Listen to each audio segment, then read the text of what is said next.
오늘 말씀은 사도행전 5장 27절에서 42절입니다. 겨울이면 세찬 바람을 맞으며 푸른 하늘에 자유로이 날아다니는 연을 보게 됩니다. 세찬 바람이 불수록 다양한 고개로 보는 이로 하여금 즐거움을 선사해 줍니다. 연이 자유롭게 날 수 있음은 지속적인 바람이 에너지를 제공하기 때문이죠.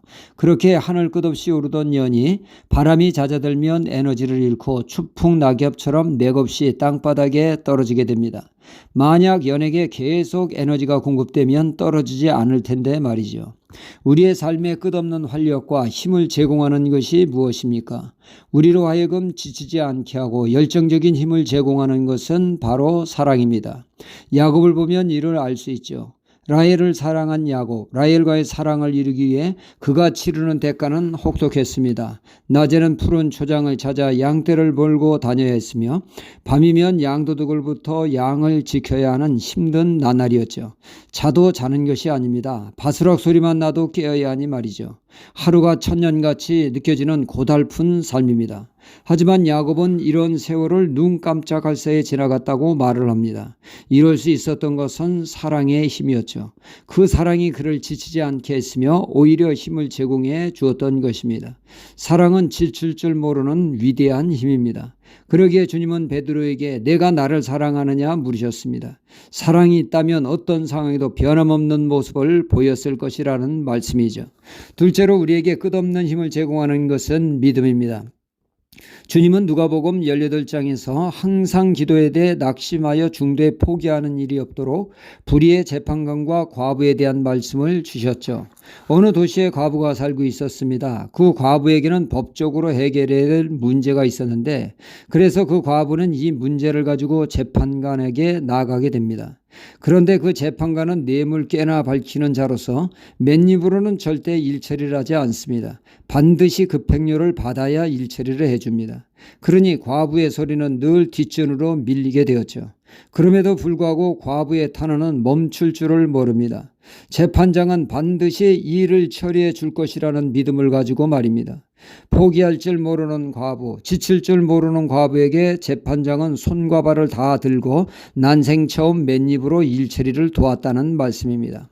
이 비유로 주님은 말씀하기를 믿음이 있는 기도는 응답받을 때까지 절대로 멈추거나 포기하지 않는다는 말씀이죠.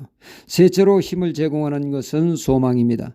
절망은 삶을 포기하게 하지만 소망은 밝은 미래로 바라보게 하여 오늘의 어려움을 극복할 수 있는 힘을 선사합니다.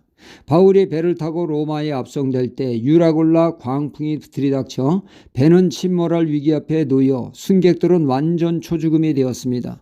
살아있으나 죽은 목숨이었죠. 죽음의 공포 앞에 그들은 식음을 전폐하게 되어집니다. 물에 빠져 죽기 전에 굶어 죽을 판이었습니다. 그때 사도 바울은 그들을 향해 소망의 외침을 줍니다. 간밤에 하나님께서 말씀하시길 입에는 침몰하지 않고 전원 생명을 잃지 않을 것이라고 하는 말씀을 주셨습니다. 우리는 비록 어려움이 있으나 이로 인해 죽지는 않습니다. 여러분이여 안심하라고 하는 소망의 메시지에 그들은 그제서야 제정신이 들어 식사를 하고 다시금 생기를 얻게 되었고 바울의 말대로 전원 생명을 건진받게 되었습니다. 이렇듯 소망은 활력을 불어넣습니다. 그런가 하면 오늘 말씀에 우리에게 활력을 불어넣고 지치지 않게 하시는 성령님을 소개하고 있습니다. 우리가 보고 있는 사도행전은 또 다르게 표현하기를 성령행전이라 부릅니다. 사도행전에는 성령님의 역사가 곳곳에 기록되어 있죠. 성령님이 우리로 하여금 끝없이 지치지 않는 하나님의 사람이 되게 하신다는 것이죠. 성령님의 역사는 그리스도인으로 하여금 그리스도의 증인이 되게 합니다. 이 세상에 가장 귀한 것은 오직 예수 그리스도이십니다. 예수님을 통하여 제 문제를 해결함 받고 구원을 얻고 영생을 얻으며 천국 백성 되게 하고 하늘의 복을 누리게 합니다. 성령님은 이 예수님을 목숨 걸고 증거하는 자가 되게 하십니다. 생명 걸 만큼 예수 그리스도는 소중한 분이기 때문입니다. 성령 충만한 복음 증거의 그 어떤 장애와 핍박에도 결코 멈추지 않고 그 행진을 계속하게 되어지죠. 사도들이 복음을 증거함으로 그 수가 늘어나자 사내들은 공의에 사두개인들이 들고 일어나 또다시 사도들을 잡아 위협을 가하고 매질을 하며 복음 전하지 못하도록 그들을 압력해 가했습니다. 풀려난 그들은 42절에 저희는 날마다 성전에 있든지 집에 있든지 예수는 그리스도라 가르치기와 전도하기를 쉬지 아니하니라 말씀하고 있습니다. 그들의 인간의 힘으로 전했다면 그 위협 앞에 전도는 중단되었을 것입니다. 그러나 그들은 성령님의 이끄심에 있기에 중단 없이 계속 복음을 증거할 수 있었던 것입니다. 우리는 늘 성령 충만을 사모하여 성령께서 공급해 주시는 힘으로 모든 난관을 이겨내고 꿋꿋이 변함없는 신앙생활로 그리스도를 증거하는 삶을 살아야겠습니다. 할렐루야.